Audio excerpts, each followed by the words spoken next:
মহান স্বাধীনতা দিবসে সাভারে বীর শহীদদের স্মৃতির প্রতি শ্রদ্ধা জানাচ্ছেন সর্বস্তরের মানুষ। সেখানে আছেন রিপোর্টার শাতিলা শারমিন ও ফারুক ভুইয়া রবিন। সরাসরি যাচ্ছি তাদের কাছে।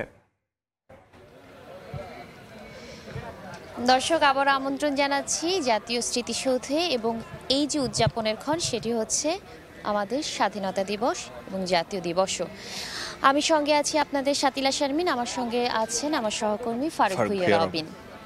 আমরা গত কয়েক ঘন্টায় জানিয়েছি যে সাভার জাতীয় স্মৃতিসৌধে কিভাবে সাধারণ মানুষ থেকে শুরু করে রাষ্ট্রীয় যে আয়োজন ছিল সেই আয়োজনগুলো কিভাবে সম্পন্ন হচ্ছে, এবং এটাও জানানোর চেষ্টা করেছি যে সারা দেশে মহানগরীগুলো এবং জেলা পর্যায়েও আসলে কী ধরনের আয়োজন চলছে।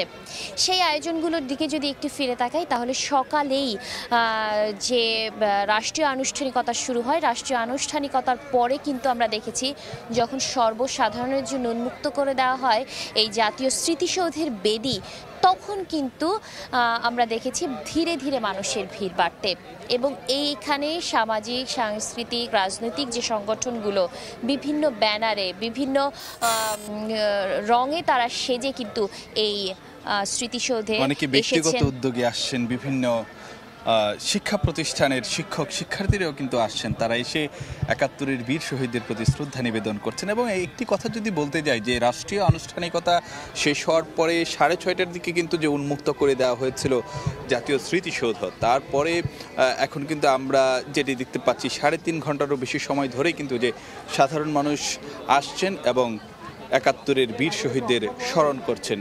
অনেকেই কিন্তু আমরা যেটা দেখতে পাচ্ছিলাম যে বিভিন্ন সামাজিক, রাজনৈতিক, সাংস্কৃতিক সংগঠনগুলোর তরফ থেকে যেমন আসা হচ্ছিল, অনেকে ব্যক্তিগত উদ্যোগেও কিন্তু আসছেন। একেবারে দেখা যাচ্ছে যে পরিবারের সদস্যরা মিলে আসছেন, বাবার হাত ধরে সন্তান, ছোট ছোট শিশুরা আসছেন। এরকম দৃশ্য কিন্তু আমরা দেখতে পাচ্ছি।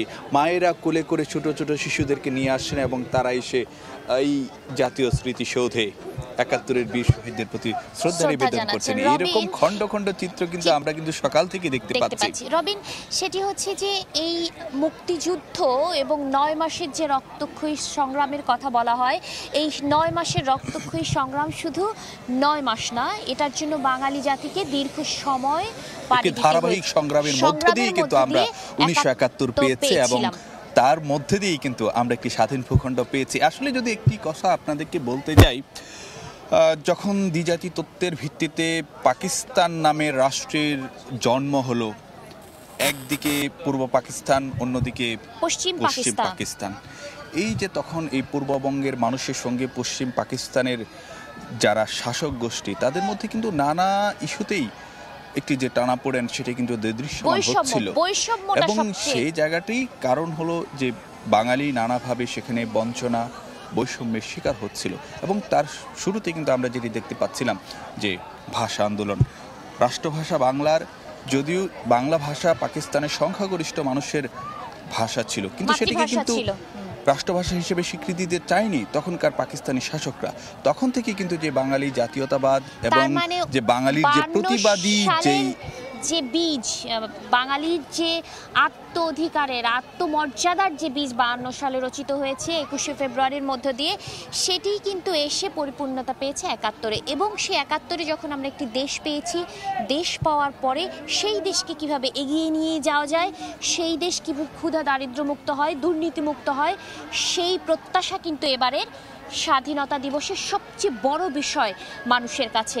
মানুষ চাচ্ছে একটি সুস্থ, সুন্দর একটি বাংলাদেশের, যেখানে হানাহানি, মারামারি এবং বৈষম্য থাকবে না, এবং একই সঙ্গে সেখানে কোনো দুর্নীতি থাকবে না, অর্থ অপচয় থাকবে না, অর্থ পাচার থাকবে না, অর্থ লুণ্ঠন থাকবে না।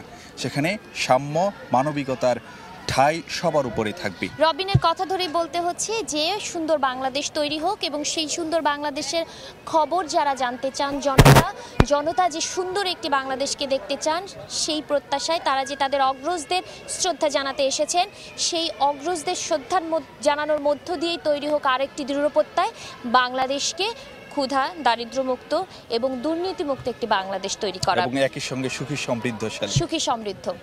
দর্শক, এখান থেকে জাতীয় স্মৃতিসৌধ থেকে এই ছিল আমার কাছে সর্বশেষ। পরবর্তী ঘন্টায় আবার যুক্ত হচ্ছি, আবারও জানাবো এখানকার পরিস্থিতি নিয়ে। এতক্ষণ সরাসরি যুক্ত ছিলাম জাতীয় স্মৃতিসৌধে।